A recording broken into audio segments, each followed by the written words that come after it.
Live from Brook House here in Nairobi, this is Agenda 5.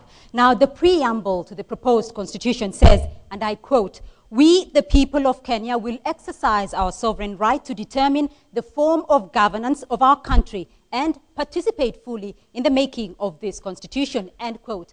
Well, the country has heard lately from the political elite, from the clergy, but tonight, it is the time for the people of Kenya to be heard.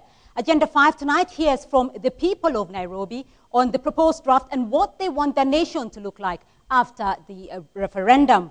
Well, we are going to be hearing from across the country in a few weeks. Agenda 5 will be crisscrossing the country, going to a town near you to hear the views and gather the views of Kenyans. Welcome to Agenda 5. I'm your moderator, Beatrice Marshall. Welcome to the program.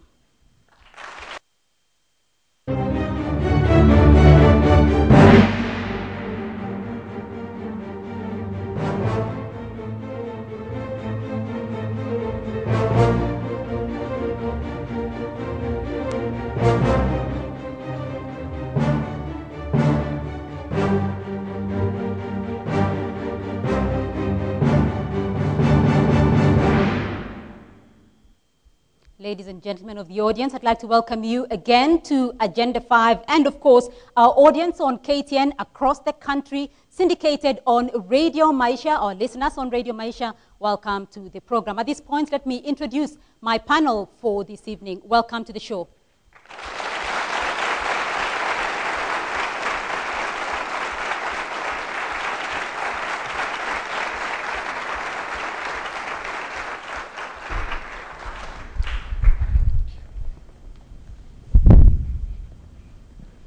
Ladies and gentlemen, welcome to the program. I'd like to introduce my guest for tonight, members of the panel. Abdullahi Abdi, Chairman of ZMAC. Welcome to Agenda 5 tonight. Good evening. Also, Atiango Chesoni, a member of the Committee of Experts. Welcome to the program tonight. Thank you, and good evening. And Peter Wayaki, an advocate. Welcome to the program. Thank you very much. I'd like to start with you, Abdullahi. I'm going to give each of you, members of the panel, a minute, because tonight it's time for the people of Kenya to be heard on what they want on the proposed constitution. Abdullahi, I'm going to start with you in a minute.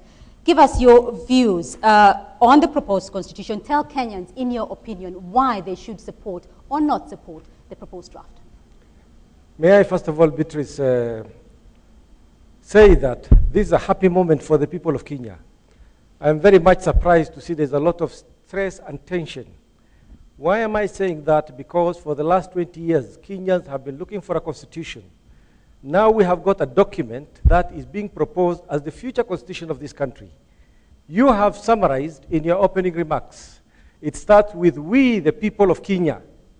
So this is the time for us to dialogue, to discuss, to debate as citizens and compatriots of this country. It should not be a time for us to be stressed, hold tensions. And I thank the people who have started this process, because the debate initially was limited to the top echelon of the society.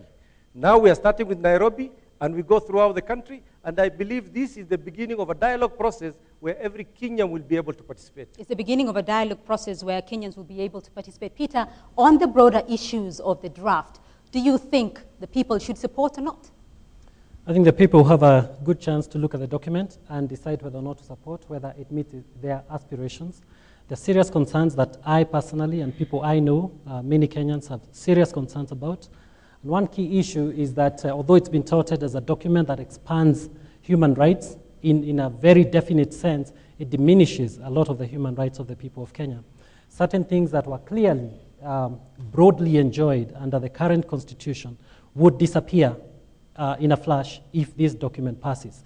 And those are serious issues of concern. I trust you're going to be able to elucidate on that in due course. On the issue of human rights, as you mentioned, that some of human rights issues might dissipate if the proposed draft is passed. What are some of those human rights that you're alluding to? I think for me, the first and most fundamental one is life.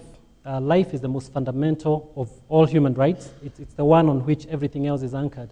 And this document has the effect of narrowing down the right to life as hitherto enjoyed by Kenyans, and in particular by people who are not born. I'm alluding to the issue of abortion, and not just that, but we are creating a position where, in fact, we are saying to Parliament, just go tell us any law that could take away life, and you'll be okay with it because you shall have given you license on the 4th of August. All right, we'll come back to that point in a minute. But Atiango Chisoni, as a member of the committee of experts, what's your opinion on the views of the two gentlemen on the panel?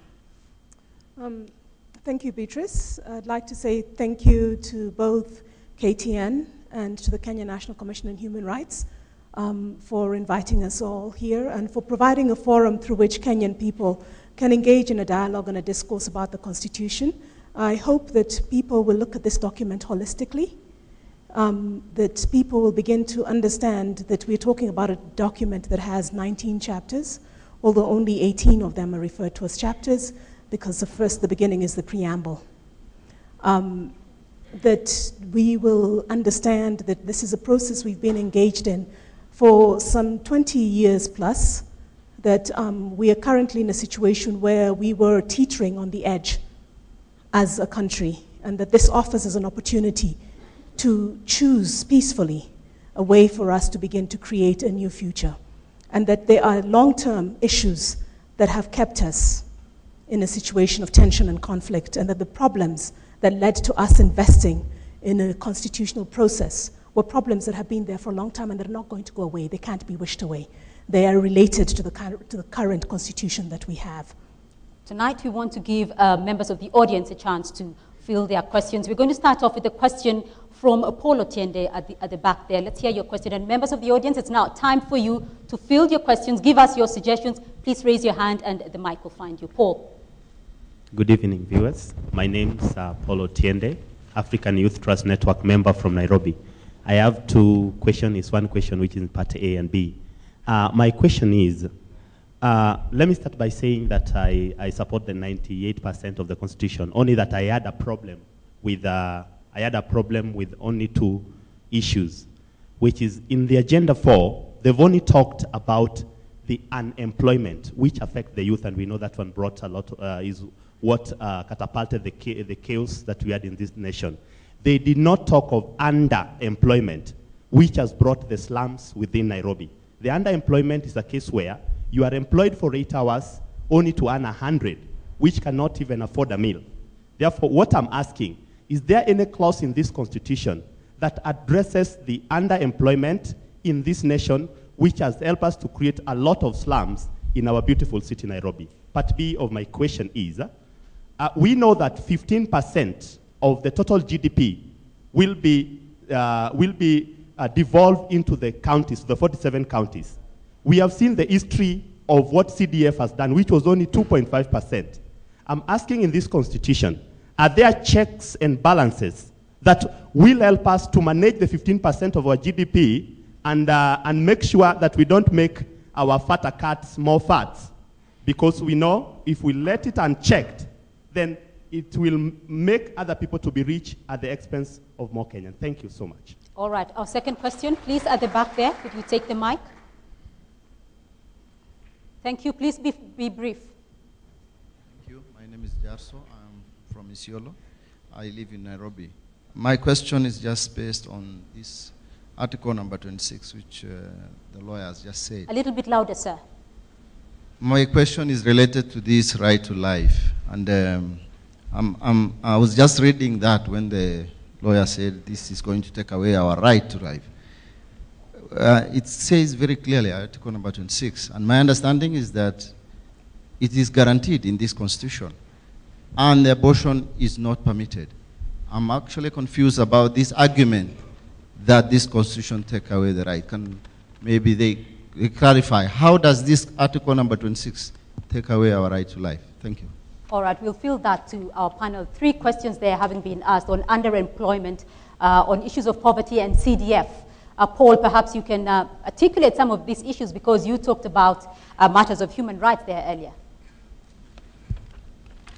Shall I take that to begin with and then, of course, take the question on the right to life?